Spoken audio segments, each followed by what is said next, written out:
Segundona na área, segundou aqui no Boleirando para trazer tudo o que de melhor aconteceu na rodada do Campeonato Brasileiro. A 18ª rodada do Brasileirão já foi, né? Não tivemos todos os jogos, tivemos apenas 7 jogos, alguns outros 2 foram adiados, um foi antecipado, mas estamos aqui nessa segunda-feira para comentar um pouquinho mais dos jogos do final de semana. Eu sou Daniel Santiago e hoje estarei acompanhado de mim mesmo. Aí o Marcelo acabou tendo um probleminha de conexão, não conseguiu se juntar a mim nessa gravação desse Segundona. Então vamos que vamos, porque aí hoje eu que estou no comando do Segundona para falar aí dos 7 jogos que tivemos nesse último final de semana. O Brasileirão tá terminando o primeiro turno, estamos chegando à metade do Campeonato Brasileiro e olha, esse Brasileirão promete muito, esse Brasileirão tá que tá, a briga pelo rebaixamento, a briga pela Libertadores, a briga pelo título, 2 times ali empatados na liderança, e é justamente sobre eles que a gente vai abrir o programa, né? Internacional e Flamengo se enfrentaram no Beira-Rio, o encontro do líder contra o vice-líder, e deu empate, não deu nenhum dos dois. Melhor para o Internacional, que continua na liderança do Brasileirão, os dois com 35 pontos até o momento, mas Internacional e Flamengo fizeram um grande jogo lá no Beira-Rio. O Inter se aproveitou muito ali das falhas de saída de bola, né, do Flamengo. A zaga do Flamengo deu ali uma entregada bacana ali toda hora, ali uns 2 vezes para a equipe do Internacional. O time do Internacional também, comandado pelo Kudê, fez uma pressão muito boa ali na saída de bola, né? Acabou conseguindo marcar com intensidade, com muita pressão o ataque do Flamengo e acabou sendo recompensado, né? O primeiro lance, o Isla acabou entregando ali, acabou perdendo a bola para o Patrick, que também há de se destacar, fez um baita de um jogo, jogou muito bem o Patrick ali, o meio-campo da equipe do Inter. Fez um belo jogo, conseguiu pressionar ali, depois acabou passando para o Abel Hernandes, o Uruguai acabou finalizando e marcou o primeiro para o Inter. Abel Hernandes, que já tinha perdido um gol ali, meio que surreal, né? Tava ali sozinho na pequena área, cabeceou, acabou cabeceando para fora, mas essa daí ele guardou. O Flamengo acabou empatando logo depois com o Pedro. O menino Pedro se tornou o artilheiro da equipe do Flamengo nessa temporada 2020, não deixou barato e acabou marcando ali, e o Pedro acabou indo livre. A zaga do Internacional pouco fez ali para conseguir impedir com que o Pedro marcasse o gol de empate para o Flamengo. Só que aí depois o time do Flamengo, né, naquele toquezinho de bola, de saída de jogo bonita, com o pé ali, com os zagueiros, acabou que o Gustavo Henrique entregou a bola para o Thiago Galhardo, e aí o Galhardo na frente do goleiro guardou, né? Galhardou e marcou mais um gol no Campeonato Brasileiro, o 15º do Thiago Galhardo no Campeonato Brasileiro. Temos 18 rodadas, o Thiago Galhardo tem 15 gols, então a média de gols fantástica do Galhardo, que acabou guardando mais um, fez o terceiro, né, só que acabou sendo anulado. Só que aí no segundo tempo o Inter recuou, o Inter abdicou de jogar, né? Eu achei que não foi uma das melhores estratégias que o Kudê poderia ter tido, apesar de ter uma defesa muito boa, de se defender muito bem, né? Tem uma dos melhores defesas do campeonato, apenas atrás do Fortaleza com 11 gols e do São Paulo com 13 gols, né? O Inter só sofreu 15 gols, né? Contando os 2 de ontem, né? Acabou sofrendo 15 gols no campeonato, acabou apostando muito na defesa, que tentou explorar um contra-ataque, não conseguiu matar o jogo. E aí chamou o Flamengo, né? O Flamengo acabou perdendo muitos gols, teve algumas chances ali incríveis que o Flamengo perdeu. O Felipe Luiz jogou uma bola na trave, o Pedro perdeu uma com o zagueiro tirou em cima da linha, que o gol estava sem goleiro, sem nada. E aí o Pedro foi lá, acabou desperdiçando aquela chance, mas acabou que no finalzinho, né, de tanto aquela história, né, de água mole, pedra dura, tanto bate até que fura. E aí o Flamengo no finalzinho acabou com Everton Ribeiro de novo, né? Segundo jogo aí do Everton Ribeiro fazendo gol de cabeça ali, acabou subindo sozinho na área nos acréscimos e acabou que o Inter pagou, né, por esse recuo exagerado, acabou realmente ficando muito atrás da linha de ataque, né? Acabou recuando muito sua linha defensiva e chamou o Flamengo. E aí o Flamengo, que tem um poderio ofensivo muito bom, apesar dos desfalques, né? Não contava com o Gabigol, com a Arrascaeta, tinha o Rodrigo Caio lá atrás também, tinha alguns desfalques importantes, mas mesmo assim o Bruno Henrique também estava suspenso, mas mesmo assim acabou. Tinha o Pedro, tinha o Everton Ribeiro, depois entrou o Michael, então era um time que tinha boas qualidades, né?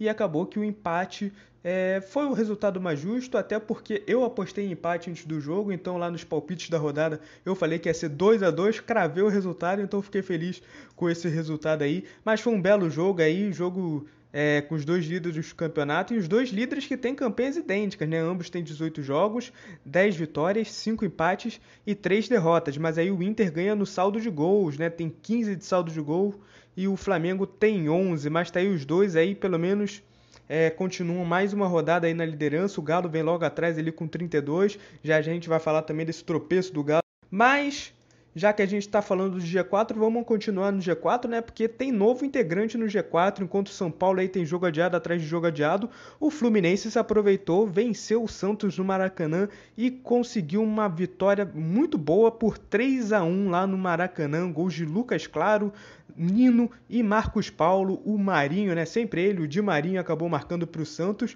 e o Fluminense, né? Com os zagueiros artilheiros Lucas Claro e Nino acabando decidindo para o Tricolor, que entra de vez aí no G4, tá fazendo uma campanha muito boa aí, até além das expectativas do que o técnico Odair Hellmann tinha aí com seu elenco para o início do campeonato. Um dos melhores ataques também, já marcou 28 gols até agora, só está perdendo aí em número de gols para os 3 líderes do campeonato, né? O Atlético, o Flamengo e o Internacional. O Fluminense aí em quarto lugar, né? No Campeonato Brasileiro. Em quarto lugar também nos melhores ataques, está conseguindo marcar bastante gol aí o time do técnico Odair Hellmann. Mas falando um pouquinho do Santos, né, que eu acho que as decisões do Cuca foram determinantes para esse jogo. O Cuca meio que apostou ali num 3-4-3, colocou 3 zagueiros, né? Acabou entrando com o Laércio, o zagueiro Laércio ali, e acabou que a estratégia não deu muito certo. Ele acabou perdendo muito meio campo, né? Os dois meio-campistas ali, o Jobson e o Diego Pituca, eles não são meio-campo armadores. E acabou que eles ficaram dependendo muito, né? O Santos dependeu muito da bola longa, né? Para tentar achar o Soteldo e o Marinho. Só que no início do jogo o Fluminense soube pressionar muito bem, conseguiu fazer a marcação-pressão ali dentro do seu campo de ataque e meio que sufocou o Santos, né? O Fluminense chegou até marcar o primeiro gol, teve 8 finalizações contra 0. Então chegou ali uma hora que o Soteldo e o Marinho não estavam conseguindo entrar no jogo por conta da boa marcação ali do Fluminense no seu campo de ataque, e acabou que o Cuca também não conseguiu armar o time da melhor maneira, acabou sendo prejudicado ali nos primeiros minutos, e o Santos acabou perdendo muito nesse poderio. Sentindo muito também a falta do meio-campo Sanches, né? O Carlos Sanches, que acabou se machucando, não joga mais essa temporada. É o cara que ditava muito meio ritmo do meio-campo, e conseguia fazer essa bola, essa transição, né, da defesa para o ataque, fazer com muita qualidade.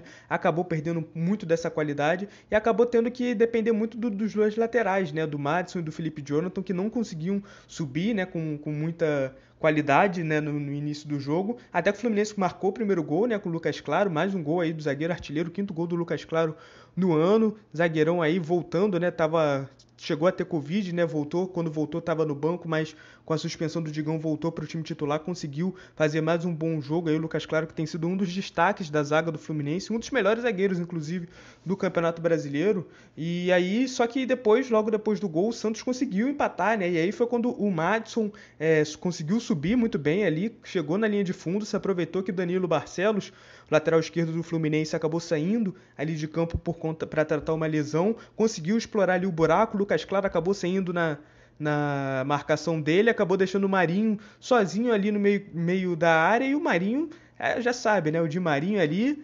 na pequena área não perdoa, chegou ao 11º gol dele também, Di Marinho, aí o Marinho tá com um campeonato brasileiro fantástico, baita ano aí do Marinho para a equipe do Santos, fantástico, e homenageou o Pelé, né, o Pelé que fez 80 anos essa semana passada, melhor dizendo, e o Marinho ali comemorou com um soco no ar, só que acabou que o Santos não conseguiu jogar muito mais depois, né?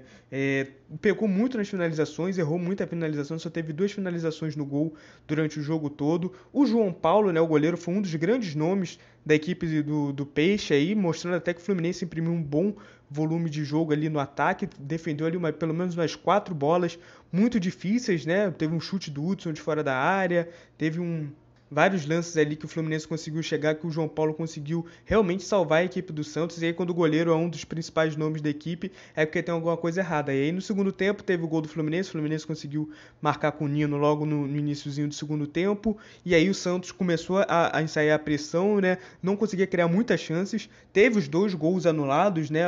2 faltas, inclusive em cima do zagueiro Nino do Fluminense, que o juiz acabou anulando. Na minha visão, anulou certamente, né? O primeiro, o Lucas Veríssimo acabou subindo subindo com o cotovelo no rosto do Nino, e outra, o jogador ali do Santos, se eu não estou enganado, o Arthur Gomes, acabou fazendo uma carga no Nino que não conseguiu subir e os gols foram anulados. Teve a reclamação também da expulsão, né, de que o Hudson, quando ele deu um carrinho no Soteldo, ele tentou tirar, acabou fazendo a falta e aí no deslize do carrinho acabou pegando na sola, né, a sola da chuteira do Hudson acabou pegando ali no tornozelo do Soteldo, só que o Hudson só recebeu o cartão amarelo. E aí acabou que no final do jogo o Marcos Paulo conseguiu fazer um gol ali, o último golzinho ali para o golpe de misericórdia, com o Fluminense sair com 3-1 no campeonato, nessa 18ª rodada do Campeonato Brasileiro. O Fluminense chegou a 7 jogos de invencibilidade, fazendo a campanha muito bacana aí nessa segunda metade do Campeonato Brasileiro, nessa segunda metade do primeiro turno do Campeonato Brasileiro, melhor dizendo. 4 vitórias, 3 empates aí nos últimos 7 jogos, entrou no G4. Bom lembrar que o São Paulo tem 3 jogos a menos, né? O São Paulo que vem logo depois com 27 pontos, tem 3 jogos a menos, então tem que ver aí como é que o time do Fernando Diniz vai reagir, né? Se vai conseguir vencer esses 3 jogos, se vai conseguir somar pontos suficientes para passar o Flusão. E o Santos acabou caindo para sexto, né? Estava em quinto colocado, era o disputa ali do quinto contra o sexto colocado no campeonato, confronto direto. E do lado do Santos teve uma estatística muito legal, né? Que teve a estreia do Ângelo, garoto Ângelo, que estreou aos 15 anos, 10 meses e 4 dias. Se tornou o segundo jogador mais jovem da história do Santos a estrear no profissional, atrás apenas de Coutinho. O Ângelo inclusive passou o Pelé, né? E aí qualquer jogador que passe o Pelé em qualquer tipo de estatística vira notícia, e o Ângelo aí tem uma carreira enorme pela frente, uma das joias aí. Então o Santos sabe revelar muito bem e tá aí com mais um garoto. Passado, né, o Fluminense e Santos, vamos lá para Goiânia, porque o Palmeiras tá vindo bem agora, né? Conseguiu vencer no meio de semana o Tigre, né, também por uma goleada na Libertadores, conseguiu emplacar um 3-0 em cima do Atlético Goianiense. Lembrando que o Palmeiras ainda tá sem treinador, né, desde que o Luxemburgo foi demitido, né? Tentaram o Miguel Ángel Ramírez, treinador do Independente del Valle do Equador, não conseguiram fazer o sucesso, não conseguiram ter o sucesso desejado na negociação, mas tá aí o Palmeiras vencendo de 3-0 aí, mais um jogo, voltando a vencer no caso, né? Tava 4 jogos só perdendo no Campeonato Brasileiro, né? Nessa sequência que acabou fazendo o Luxemburgo ser demitido, mas o Palmeiras volta a vencer, volta a jogar bem, né? Foi até que um bom jogo, o Palmeiras conseguiu criar algumas chances, muitas das quais o Atlético Goianiense acabou criando para eles, né? Muitos erros de saída de bola, alguns, como por exemplo no segundo gol, acabou determinando o gol, né, do Palmeiras. No primeiro tempo também teve ali os 2 zagueiros batendo cabeça e a bola sobrando pro Wesley, né, que acabou saindo sozinho na cara do Jean, e aí não tinha muito que o Jean fazer ali. O Wesley acabou abrindo o placar, e no segundo tempo o Jean, né, Jean, pelo amor de Deus, mais um gol de saída de bola errada. Os times brasileiros estão tentando, né, adotar essa saída de bola aí com a bola no chão, mas falta qualidade, né? O Jean entregou, deu uma assistência. Acho que tem que contar como assistência lá no Cartola. O que vocês acham? Porque o Jean deu uma verdadeira assistência pro Luiz Adriano para marcar ali o segundo gol do Palmeiras e praticamente matar, né? Porque aí o jogo até que foi equilibrado, né? Teve bastante finalização da equipe do Atlético Goianiense, teve mais posse de bola, só que aí os erros foram cruciais, né? E aí o Luiz Adriano, artilheiro que é, no último gol, guardou ali, teve uma bola na área, conseguiu chutar muito bem e guardou para 3-0 para a equipe do Verdão, que conseguiu reencontrar os caminhos das vitórias no Campeonato Brasileiro, chegou à 7ª colocação, voltou a ficar apenas 2 pontos, né? Então o Palmeiras aí tá tentando emplacar aí uma reação enquanto não tem um técnico novo. O Atlético Goianiense também ainda tá sem técnico, né? Tá ainda com auxiliar, desde que o Wagner Mancini abandonou a equipe para ir pro Corinthians. Então o Atlético Goianiense acabou parando ali na 11ª colocação, tá com 22 pontos, tá relativamente perto do Z4, mas também tá perto do G6, né? Tá 5 pontos do G6 e tá a 4 pontos do Z4. Então o Atlético Goianiense tem que decidir muito bem aí o que ele vai tentar lutar nesse campeonato. Se vai ser meio de tabela, se vai tentar buscar ali um G6, G7, se abrir, né? Se vai lutar para não cair. Mas o Atlético Goianiense tem feito uma campanha até razoável pelo que se esperava do início, né? Acabou perdendo 2 jogadores muito importantes, como Jorginho e Renato Kaiser, mas até o momento o Dragão tá conseguindo se virar muito bem. E aí o Palmeiras, vamos ver como é que vai ser, né? O Palmeiras que na próxima rodada tem o Atlético Mineiro dentro do Allianz Parque, né? Lá em São Paulo, dentro de casa. Então vamos ver como é que vai ser esse resultado, né? Como é que vai ser o desempenho do Verdão, se vai tentar voltar realmente os caminhos da vitória, se vai reencontrar a boa fase, ou então só foi um jogo atípico. E já que falamos de Atlético Mineiro, né, temos que falar do deslize do 3º colocado do Campeonato Brasileiro, o Atlético Mineiro, martelou, 75% de posse de bola, 14 finalizações a 0 no primeiro tempo. No segundo tempo, o Sport só conseguiu finalizar pela primeira vez aos 37 do segundo tempo, mas mesmo assim não saiu do zero o placar, 0-0 lá no Mineirão na noite de sábado. O Sport veio numa retranca ali, ferrenha, retranca maldita para a equipe do Galo, que não conseguiu passar de jeito nenhum, teve grandes chances, mas mais uma vez o Luan Poli, goleiraço aí do Sport, que tem se destacado nesse Campeonato Brasileiro, operou ali alguns milagres e conseguiu ajudar o Sport a não perder essa partida, né? Conseguiu levar um pontinho lá para a Ilha do Retiro. O Sport que chega acabou caindo uma posição, né? Foi para a 12ª posição com esse empate, mas mesmo assim foi um empate muito bom, porque foi contra o terceiro colocado do campeonato. O Galo tem que abrir o olho, né? Nos últimos 5 jogos, apenas uma vitória, acabou ficando um pouquinho mais longe ali da liderança, apesar de que está com um jogo a menos, né? E se vencesse um jogo a menos, acaba assumindo a liderança, mas antes tinha uma gordurinha ali para matar, acabou sendo matada essa gordurinha, está em terceiro lugar agora, a 3 pontos dos 2 líderes, e o Galo, infelizmente para a torcida do Galo, né, não conseguiu ser competente a ponto de passar ali da retranca do Sport, o Sport que veio ali num 5-3-2, num 5-4-1, né, montou uma linha de 5 ali, acabou possibilitando que o Galo jogasse mais pelas laterais, e que acaba dificultando, né, a vida do Galo, né, porque tenta fazer as infiltrações ali com o Keno, com o Savarino, que tem velocidade, que explora bastante a velocidade, só que não tem um centroavante, né? O Eduardo Sacha, mal ou bem ali, tá de atacante, mas ele não é um centroavante fixo, né? Se você colocar a bola na área,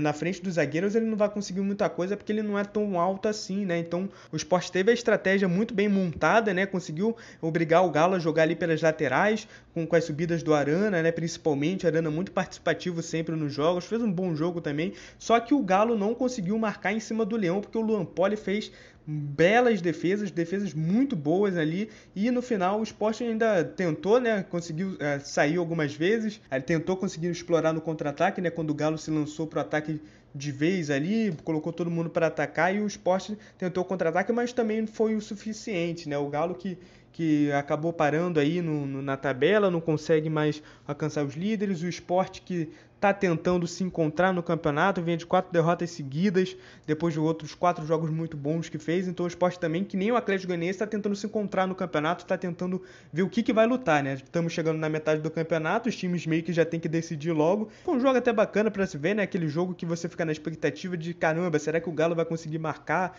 Será que o Galo vai no final, vai conseguir o jogo, né? Vai conseguir fazer o gol da vitória? Será que o Sport do nada vai conseguir ali um contra-ataque, né? E aí teve essa nuance do jogo, né, que o Sport só conseguiu finalizar pela primeira vez aos 37 do segundo tempo. Então imagina se o Sport, que finaliza pela primeira vez no finalzinho do jogo, consegue sair com a vitória, né? Então foi um jogo bacana de assistir, mas tá aí empate em 0-0, foi um 0-0 até bem legal.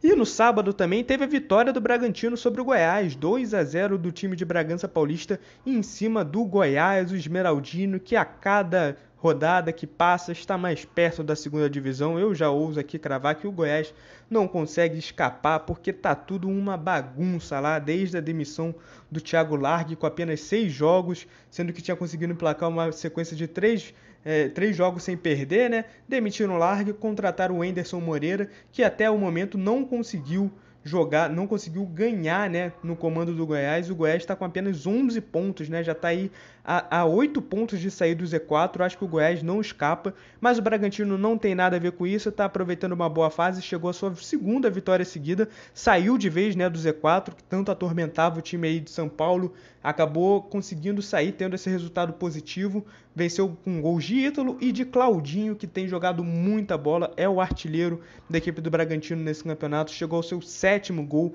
O Claudinho tá jogando muita bola mesmo, tá decidindo aí para a equipe do Bragantino. É garoto ainda, tem apenas 23 anos, então ainda tem muito que evoluir. E o Bragantino é aquela coisa, né, que a gente tem falado do segundona após segundona, que é um time que consegue chegar bastante ao ataque, mas tem faltado qualidade nas finalizações, não tem conseguido acertar muito alvo, mas acertou ali numa bobeada tempo, ali no finalzinho do primeiro tempo, que os zagueiros ali, o Caju acabou, né, lateral esquerdo do Goiás, acabou afastando a bola de forma errada e acabou que o Tadeu tentou tirar, só que na hora que ele tirou no pé do Ítalo, que acabou abrindo o placar para o Bragantino. E no segundo tempo o Goiás tentou ensaiar ali uma pressão, mas falta qualidade mesmo, os jogadores de ataque ali, eu acho que tirando o He-Man, né, que é um jogador ali histórico, né, já bem conhecido do futebol brasileiro, mas também não está vivendo as suas melhores fases. Os jogadores, o ataque é muito pobre da equipe do Goiás. Tem jogadores ali que você vê que poderiam dar um pouquinho mais, que tem potencial. O Vinícius, principalmente, um ponta ali, garoto do Goiás.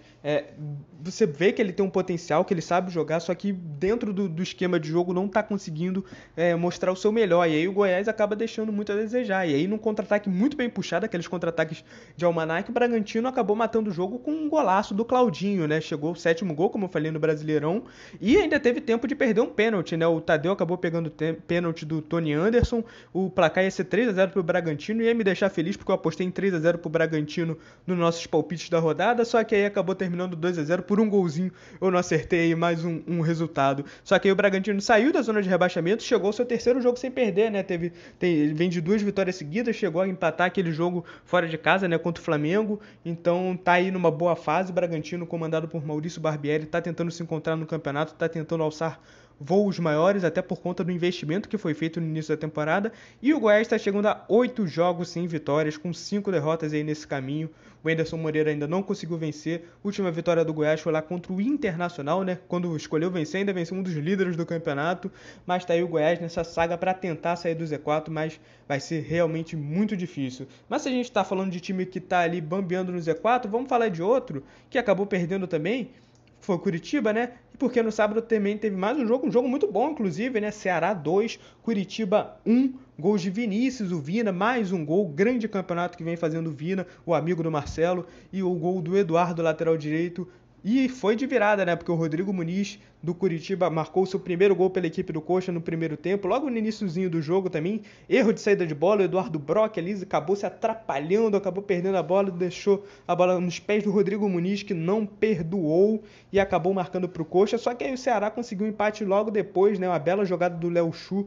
Léo Chu, que tem sido um destaque da equipe do Ceará nesses últimos jogos, entrou muito bem contra o Corinthians e não saiu mais da equipe. Conseguiu achar o Vinícius ali na área e fez com que o meia marcasse o 6º gol no Campeonato Brasileiro. O Vinícius está vindo numa fase muito boa aí, o meio-campo do Ceará, o Vina, tendo muitas participações em gols no Ceará, sendo decisivo sempre para o Vozão.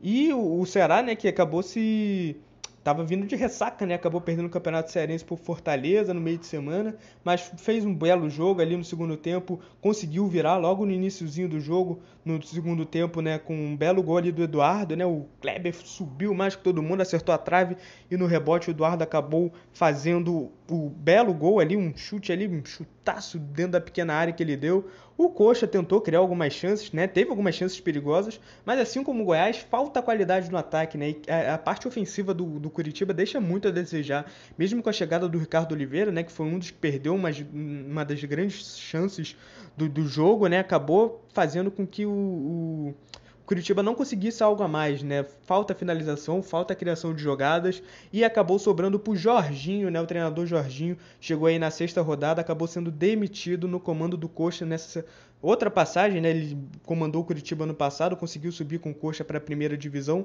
mas nessa não foi muito feliz, teve apenas 3 vitórias, 4 empates e 6 derrotas. O Jorginho foi demitido aí nesse domingão e acabou sendo mais um técnico desempregado, o 12º técnico a perder o emprego nesse campeonato brasileiro. E o Ceará, que não tem nada a ver com isso, conseguiu se afastar em um pouquinho do Z4, está 4 jogos sem perder, chegou à 10ª colocação, 22 pontos, e aí tá o Vozão, que tem um time muito bem organizado, né? Tem nomes muito bons, né? O Léo Chu se mostrando aí um nome muito interessante, tem o Vinícius, tem o Fernando Sobral, então o Ceará tá vindo aí com a promessa de fazer um campeonato bem bacana, de tentar buscar aí uma Sul-Americana pro ano que vem. E tem a chegada do Felipe Viseu, né? Atacante, revelado pelo Flamengo, já teve passagem pelo Grêmio, vai chegar aí, foi apresentado, né, nessa última semana como reforço do Vozão e vai disputar aí a vaga de centroavante com o Kleber e com o Sobis, né? Então vai ser uma disputa bem interessante ali. Vamos ver se o Viseu consegue reencontrar o caminho dos gols, né? Surgiu ali bem no Flamengo, só que depois acabou não conseguindo emplacar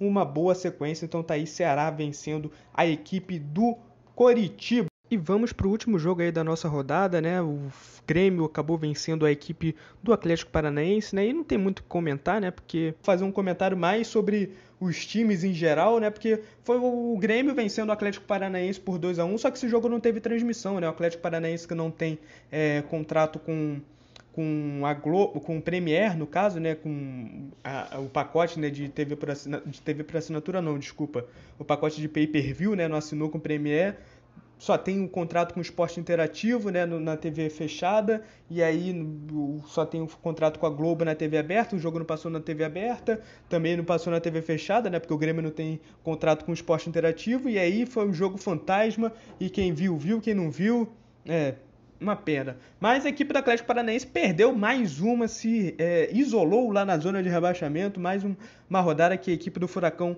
tá passando na zona de rebaixamento. O Grêmio não tem nada a ver com isso, conseguiu uma virada e tá conseguindo, né, uma boa sequência nesses últimos jogos do Brasileirão, já tá com 24 pontos, já tá a 3 pontos do G6, né, posição que a gente achava que o Grêmio ocuparia desde o início do campeonato, mas teve um início de campeonato muito conturbado, né, e acabou que demorou, né, para conseguir chegar. Tem 5, olha os números do Grêmio, é até bem estranho de ver, né, porque são 5 vitórias, 9 empates, né, uma das equipes que mais empatou, só perde para o Botafogo com 10 empates e apenas 3 derrotas. O Grêmio só perdeu 3 vezes no campeonato e estava lá embaixo. Então o Grêmio está reencontrando o caminho da vitória, conseguiu fazer um jogo ali bem legal no segundo tempo, conseguiu fazer o gol com o Thiago Heleno, primeiramente contra, e o Ferreira já no finalzinho da partida conseguiu decidir para o Grêmio, e o Carlos Eduardo que marcou um golaço para a equipe do Atlético Paranaense, abriu o placar, só que o Atlético Paranaense está com muita dificuldade também de criação, mais um time que cria e não consegue. Aliás, às vezes nem cria, né? Porque, por exemplo, no segundo tempo, ontem desse jogo, estava vendo os números, o Atlético Paranaense teve 71% de posse, só que só deu 2 finalizações. Então, um time que não tem muita objetividade, né? Fica toque de lá para cá. Tem uma boa dupla de zaga, né? Que é o Thiago Heleno e o Pedro Henrique, só que está deixando a desejar do meio para frente, né? Foi aquela coisa que a gente já falou, segundona atrás de segundona, que vendeu muita gente, né? Muita gente importante, Léo Pereira, Bruno Guimarães, Rony, só que não conseguiu repor a altura, né? Não conseguiu repor com grandes reforços. E aí o Atlético Paranaense está sofrendo, né? Tem alguns remanescentes ainda daquele time campeão da Copa do Brasil, o Léo Cittadini, o Santos, né? Goleiro de seleção brasileira, mas não está conseguindo se encontrar no Campeonato Brasileiro, né? Agora está com o Paulo Tuori, vamos ver se ele consegue, já treinou o Atlético Paranaense, né? Vamos ver se ele consegue dar uma reformulada nesse elenco, dar uma melhorada, e enquanto isso tá lá na zona de rebaixamento, tá em 18º lugar, tá com um jogo a menos também, né? Mas ali nos times que permeiam a zona de rebaixamento, a maioria também tá com um jogo a menos. O Vasco, por exemplo, tá com 2 jogos a menos. Então o Atlético Paranaense tem que abrir o olho, né? Porque até agora já são 9 derrotas no Campeonato Brasileiro, uma campanha que decepciona do Furacão. Então o Furacão tem que abrir o olho mesmo, tem que tentar ali o mais rápido possível, né, conseguir uma reação.